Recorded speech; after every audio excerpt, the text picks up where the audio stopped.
But what you'd say is that, in a sense, there was a mass schizophrenia that we're all suffering from, in a sense. And interesting. And at that time, you were suffering from it as much as the rest of us. The point you make about the press conference, and there's two parts of me, and the Wogan show, funnily enough. They're laughing at you. Where the intuition They're not laughing with you. And the intuition was doing the press conference, the intellect was saying, oh my God. I can't say it was a lot of fun, Oliver, because I'd have given serious money at that time, my intellect would anyway, to have changed the shape of my face and run a tea shop in Ventnor.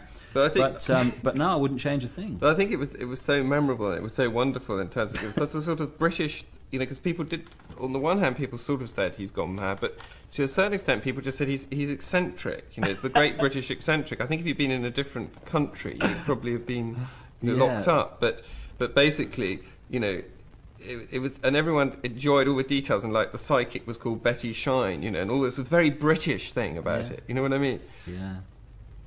You had this experience in your childhood of being humiliated a lot and of being belittled by your father, and that you then had a need to recreate that situation so that you could then, however, this time resolve it satisfactorily and move forwards from it. Do you see what I mean? Well, I think what we're going through all the time in our lives are experiences that we attract to us subconsciously so that we can face what we need to face to evolve. So that what you were doing... There may well be something in that. The experience of having this tyrannical father led to what you called, I think, a lifelong battle with authority. Was that at school? Has that continued throughout? Your current point of view is that, the ultimate authority is a small group of people who are trying to control the world. Yeah, who are controlling the world. Not everything that happens to it, but the direction of it towards more and more centralisation of power, which is patently happening. You've only got to look at the world in the last 200 years, and particularly this century. So you've had this experience of tyrannical authority throughout your life, in a way. Yeah, but I mean, yes, I have.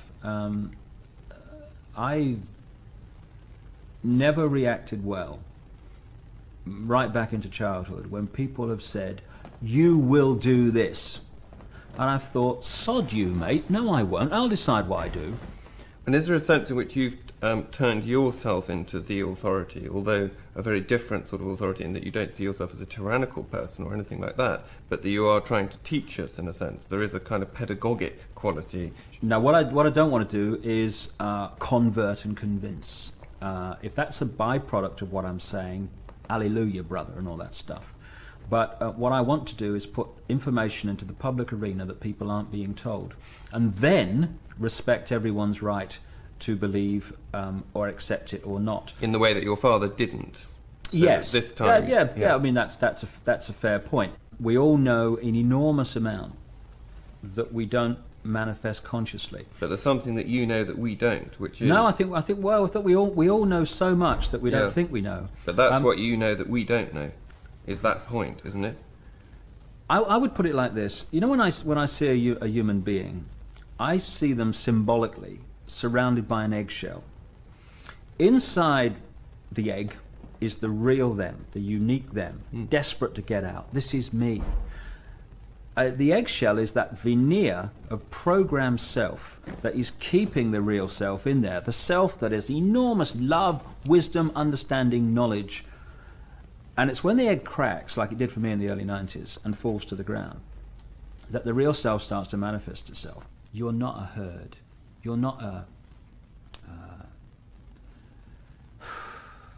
you're not something that someone else says you must be. So is that is that not exactly what you're trying to do then, is to try and tell us that it doesn't have to be the way your father said it had to be? In other words, you're trying to tell us you can be whatever you want, and that's exactly what your father didn't say to you, if you like.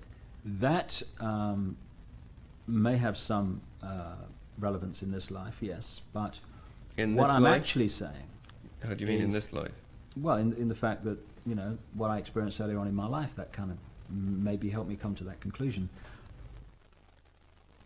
On the one hand, there's the psychiatric pathologizing way of looking at your conspiracy theory, in which people want to impose on it and want to say, the mask do what they like. The mask disintegrates, and they say, i.e., you had a nervous breakdown. That's what would be what a psychiatrist would say, I think.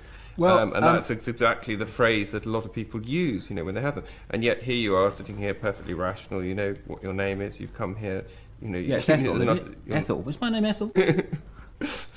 what you're saying has a long tradition of Dostoevsky and Tolstoy and Sartre saying there's a real self and there's a false self, and that there's a mask and you want to live a real life rather than a false life. I didn't know and yet it. at the I same didn't know time, that. It's ever so interesting. yeah, at the same time, psychiatrists will want to say, no, all he's saying is he had a nervous breakdown. You see, there are the two... Well, psychiatrists can say what the bloody hell they like. I really couldn't give a bugger, frankly.